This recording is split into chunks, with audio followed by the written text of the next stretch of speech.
মাধবপুর বলে এক জায়গায় এক মা এবং এক ছেলে থাকতো। মায়ের সুন্দর একটা ফুলের দোকান ছিল। ছেলেটির বাবা অসময়ে মারা যায়, কিন্তু মা ছেলেকে কোনো রকম কষ্ট বুঝতে দেননি। এই ফুলের ব্যবসা করে করে যা রোজগার করতেন তা দিয়ে তিনি ছেলের পড়াশোনার খরচ, ছেলের আনুষঙ্গিক খরচ খুব ভালোভাবেই চালাতেন এবং তার ফুলের দোকানের পসারও ছিল খুব ভালো। এবং ছেলেটিও খুব ভালোভাবেই মানুষ হচ্ছিল, তার পড়াশোনার দিকে ঝোঁকও ছিল সাংঘাতিক। সে প্রতি বছর ক্লাসে প্রথম হয়ে উঠত। এরকম করতে করতে সে কলেজে ভর্তি হয়। কলেজে ভর্তি হওয়ার পরেও তার কলেজে টপ করার খুব ইচ্ছে হয়। সে মাকে বলে, মা, এবার যদি আমি কলেজে টপ করতে পারি, তুমি কিন্তু আমাকে ওই যে শোরুমে একটা বাইক দেখেছিলাম মনে আছে, ওটা কিন্তু আমাকে কিনে দিতে হবে। মা হেসে বলেন, ঠিক আছে, তুমি টপ করো, নিশ্চয়ই দেব। এবার রেজাল্ট বেরোলে দেখা যায় যে ছেলেটি সত্যি সত্যি টপ করেছে। সে খুশিতে আত্মহারা হয়ে মাকে ফোন করে, মা, আমি কিন্তু কলেজে টপ করেছি, মনে আছে তো? আমাকে কিন্তু সেই বাইকটা দিতেই হবে। আমি বন্ধুদের সঙ্গে একটু পার্টি করে মিষ্টি নিয়ে সন্ধেবেলায় বাড়ি আসছি। আমি যেন বাড়ি এসে দেখি যে আমাদের উঠোনে ওই বাইকটা রাখা রয়েছে।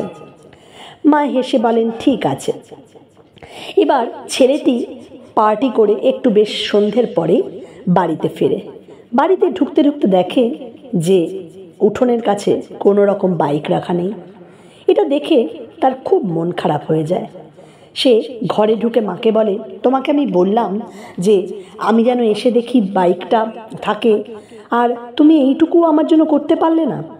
যাই হোক, মন খারাপ নিয়েও সে মাকে প্রণাম করে ঘরে ঢুকে যায়। তখন মা তার পিছন পিছন এসে তাকে সুন্দর ফুলে মোড়া একটি বাক্স উপহার দেয়। সে ফুলে মোড়া বাক্স উপহার দেখে একটু মনে মনে মনক্ষুণ্ণ হয়, ভাবে যে মাকে আমি চাইলাম একটা বাইক, আর মা আমাকে একটা ফুলে মোড়া বাক্সে কী উপহার দিল। সে খুলে দেখে যে তার মধ্যে একটি ধর্মগ্রন্থ রাখা রয়েছে। এটা দেখে তার মন আরও খারাপ হয়ে যায়। সে ধর্মগ্রন্থটি পাশে রেখে দিয়ে সে একটা চিঠি লিখতে বসে যে, তুমি আমাকে যা চাইলাম তা দিতে পারলে না তো, আমি আজই বাড়ি ছেড়ে চলে যাচ্ছি। তুমি আমার সঙ্গে কোনো রকম যোগাযোগ রাখবে না, আমিও তোমার সঙ্গে কোনো যোগাযোগ রাখবো না, এবং একদিন এই বাইকটা আমি নিজের যোগ্যতায় নিজের অর্থে কিনব। এই বলে সে চিঠি লিখে বাড়ি ছেড়ে চলে যায়। এরকম করতে করতে অনেক দিন চলে যায়। সে বাড়িতে মায়ের কোনো খোঁজও করে না, এবং সে আরও পড়াশোনা করে এবং ভালো চাকরি পায়। পেয়ে সে প্রথমেই স্যালারির টাকা দিয়ে সেই তার পছন্দের বাইক কেনে। বাইকটি কিনে নিয়ে যখন সে বাড়িতে আসে, তখন তার একটা আশ্চর্য উপলব্ধি হয়। যে বাইকের জন্য তার নিজের বাড়ি সে ছেড়ে দিয়েছিল, সেই বাইকটা পাওয়ার পরে তার মধ্যে যেন কেমন একটা অদ্ভুত ভাবের উদয় হয়। সে ভাবে, এই বাইকের জন্য আমি আমার মা, যে আমাকে ছোটোবেলার থেকে এত কষ্ট করে বড় করলো, তাকে ছেড়ে দিয়ে চলে এলাম, তার সঙ্গে কোনো যোগাযোগও রাখলাম না। তার নিজের প্রতি নিজের একটা ধিক্কার আসে। সে তৎক্ষণাৎ মাকে ফোন করে। যখন মাকে ফোন করে, সেই বাড়িতে একজন হেল্পিং হ্যান্ড ছিল। সে ফোনটি ধরে কাঁদতে কাঁদতে বলে, বাবু, তুমি মাকে ছেড়ে চলে গেলে। মা কিছুদিন হলো দেহ রেখেছেন। কত কাঁদতেন তোমার জন্য, তোমাকে কত ভালোবাসতেন, আর তুমি মায়ের ভালোবাসা একটুর জন্যও বুঝতে পারলে না। ছেলেটি দু চোখ দিয়ে জল গড়াতে থাকে। সে বাড়িতে ছুটতে ছুটতে আসে। এসে শেষ যেখানে মায়ের সেই ফুলে মোড়া উপহারের বাক্স রেখেছিল, সেই ঘরে ঢোকে।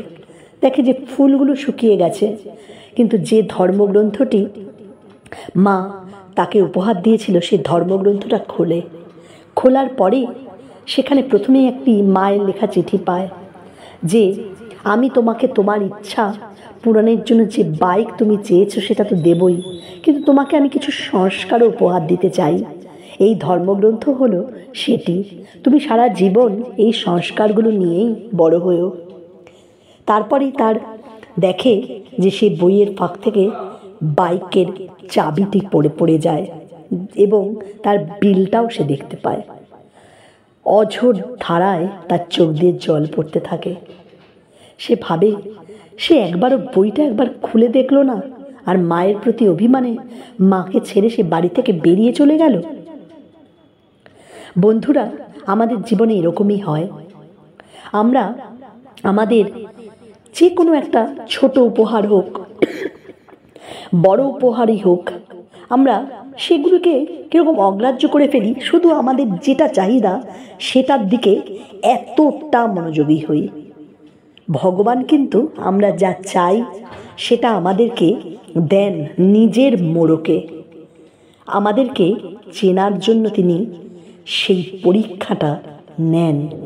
বন্ধুরা, ভগবানের দেওয়া কোনো উপহারকেই কখনো অগ্রাহ্য করা উচিত নয়। এই গল্প আমাদেরকে এই শিক্ষাই দেয়, ভগবান আমাদেরকে এতটাই ভালোবাসেন, তিনি আমাদের যেটা প্রয়োজন সেটা ঠিক আমাদেরকে দেন। কিন্তু আমরা অনেক সময় নিজেদের আত্ম অহংকারে, নিজেদের চাহিদার চাপে সেই জিনিসটা চিনতে পারি না। চলো না বন্ধুরা, সবাই মিলে আমরা নিজেদের ছোট্ট ছোট্ট চাহিদাগুলোকে সঠিকভাবে বুঝে নিই এবং সেই মতো আমাদের জীবনটা একটা সময় আমাদের অন্যের জন্য অতিবাহিত করি। ভালো থেকো বন্ধুরা, দেখা হবে পরের ভিডিওতে।